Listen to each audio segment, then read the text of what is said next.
Hello, everybody, and welcome to the new installment of Crowsdale Podcast. We're here today, and hopefully you'll learn something new from Jim Adams, who also lives here at Crowsdale. And so, Jim, let me ask you the first simple question. Yes. Tell me about your life before you graduated from high school. Before I graduated from high school. Yeah, you know, when you were a kid, you tore down all the buildings and all that stuff. I remember some of that. I was born in southeast Missouri, and I lived there with my parents until I was 5 years old when we all moved to Jackson, Tennessee. My mother was a stay-at-home mom and my father was in sales. 2 years later, my brother was born. And then 2 years after that, my mother went back to work as a teacher of high school English. My father had always wanted to be a history teacher, and so the next year he got a job teaching in junior high civics and history. So a couple of years after that, they made the bold decision to go back to graduate school with 2 young children. So we closed up our house in the summers for 5 years when I was ages 12 to 16, and we moved to Murfreesboro, Tennessee, where they went to graduate school, and I helped take care of my little brother, took some enrichment classes for kids through the university, and then also to help my parents cope with this sort of bohemian summer life, learned how to make tuna noodle casserole with crushed potato chips on top. Ooh.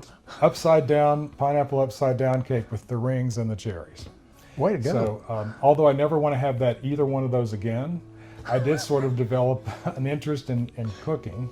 So in my later teens, I became a fan of Julia Child's The French Chef, and I watched those. So when I was 17, I decided to make the beef burgundy for my family. So what I remember is how much work it was and how delicious it was, and what my brother remembers is we didn't eat dinner till 10:30 that night. There you go. Listen to your brother. But mom and dad were, they were studying, they were reading, they were writing papers, they were really busy, and so they would like to take a break around 11 o'clock every night. So as a family, with, a 9-year-old and a 2-year-old, etc., we would watch a rerun of Perry Mason at 11 o'clock or go for a midnight swim in the swimming pool at the apartments. So it was a wonderful childhood, pretty different from most of my other friends. Now, where did you graduate from high school? So I graduated from Jackson Central Mary High School, where my mother had then become the guidance counselor and my father was the chairman of the history department. So I had my father for homeroom. I did not have my mother for my guidance counselor, but I rode to school with them, I rode home with them, I lived with them. Good, I'm glad you still live with your folks. But we had a great relationship, so It was fine. Where'd you go to college? So after the summer after I graduated from high school, we took a month vacation because we had not had a vacation ever probably. And my father wanted to see all these places that he was teaching about. So we went to Gettysburg and Monticello and Mount Vernon and Washington, D.C. And then I saw the ocean for the first time when I was 17 at Nags Head. So we had this wonderful trip. And then that August, I started my 4 years at Vanderbilt University in Nashville. Okay, good. Vanderbilt. Smart people go to Vanderbilt, don't they? I like to think so. Okay, what did It's the ones that finish that, that's the final test. There you go. Okay, if I'm not mistaken, you also owned a travel business. So I went to Vanderbilt for 4 years, and I thought about being a psychologist and an anthropologist, and finally I decided, there's so many teachers in our family, I decided that I would like to focus on developing the skills to be a professor of French language and literature. So my second year in college as a sophomore, I spent the semester in France in the Vanderbilt in France program in Aix-en-Provence, which is close to Marseille in the south. And we lived in a house, a 300-year-old house owned by a woman who had raised 10 children decades before and now boarded students. So we had 3 Americans, a French high school student, and a Swedish couple, and a little dachshund dog named Rodolphe. So that was the household, and we had dinner together every night at 7:30 with unlimited jugs of red wine. That was great. Way to go. My roommate and I traveled around a lot. We had a 1 week break for winter, and we went to Italy for a week. We had 2 weeks off for the spring break, and we went to Spain and Portugal. And then we went skiing one weekend in Switzerland. And then we took a lot of day trips and weekends within France. We had Eurail passes. You can just get on the train and Go anywhere. and have a reservation. So we did that, and then after school was over, I stayed on for 6 weeks and traveled around Europe for 6 more weeks with 2 friends.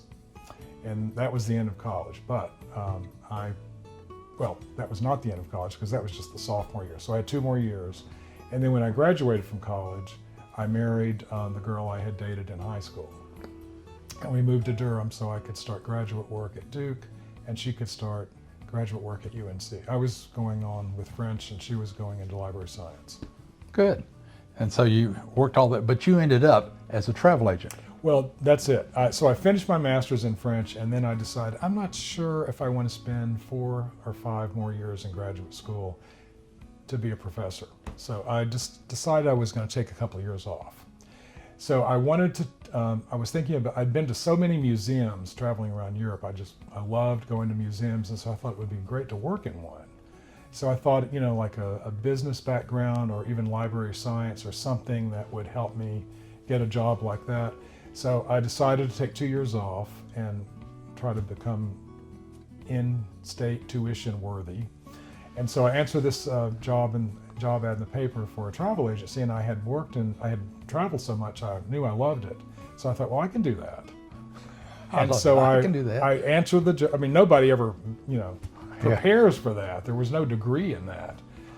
And so they trained me on site, and I did that. And then after 8 months, they asked me to go to Hawaii and check out hotels on 3 islands. And then the next year to Japan, Hong Kong, and Singapore for 2 weeks to check out hotels and tour options and things like that for our clients. So that's kind of what we did. We had a lot of wonderful travel opportunities. And so I did that, and then I was hooked. I was completely hooked. And a few months after that, I got promoted to be the assistant manager, and then our company expanded to 3 offices in 3 different cities, and so I became the corporate travel manager for the whole system. And then after 9 years of doing that, I'm the former branch manager of the office, and 2 of our coworkers left, and we started our own company. So we operated our own agency from 4 people to 22 people in 2 offices from 1985 to 2000, when we sold it to a larger company. Good. So it's good to hear that you've been all around the world, almost. But anyway, here's a question. How did you decide to come to Crowsdale Village? Well, that's years later. Well, just as a little filler, so after having the travel agency thing, and then I was hired by a pharmaceutical company to be their meeting planner. So I did that for 15 years. And that went to 2020. And then I retired from my day job, basically. So that was 45, what was intended to be 2 years in the travel business was 45 years in the travel business. But I was able to go to 7 continents and 50 countries and had a lot of wonderful travel experiences. I think one of the highlights is taking my parents to Paris for a week for my mother's 75th birthday. Yeah. But I have had the opportunity to do a lot of traveling. Now, Crowsdale. Well, I was living in Duke Park, and the house was 60 years old, and there was one thing after another that was wrong with the house, and the driveway was like this steep, and I knew I could not age in place in that house. And so by that point, I had a partner, Dennis Hill, who lives here with me, and he was a minister, and he had called on people, parishioners in all these different places, Crowsdale, the Forest at Duke, Carroll Woods, Carolina Meadows, all that. And he really thought this was the best place. And so he didn't want to be a burden to his children, and I didn't have any children to be a burden to. So I really didn't care. I really wasn't thinking along those lines. But we decided to move to Crowsdale, and we loved it. We love it. Great. But you're doing some teaching. Oh, well, that's another facet of my life. So in 2002 and 2003, I did a certificate program at Duke to give me qualifications to teach English as a second language. So I've been teaching ESL through Durham Tech part-time since 2003. So I drove there for 2 nights a week for 18 years, and now I've been teaching by Zoom 3 nights a week from the cottage. So I love still interacting with my students. We have almost 1,000 students in our program from 80 countries. So it's a huge part of Durham Tech is the ESL program. Goodness. And so I do that part-time, and I love that part-time work, and I love it being at night and not getting up early in the morning. But I do go to yoga I love the life enrichment opportunities here. I go to yoga 3 mornings a week, and I'm taking a sign language class here once a week and a Spanish class once a week. Goodness. Wait a minute. You just got too much going on. I You do. need to slow down. I do. I love You're Saturday. retired. Saturday is still the best day. You don't have to get up for anything.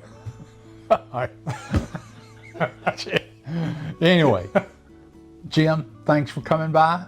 Thanks for having me. And it's going to be interesting if anybody wants to call you and ask, can you plan this trip for me? People ask me travel questions all the time. I have been out of it for so long, and everything changed with COVID anyway.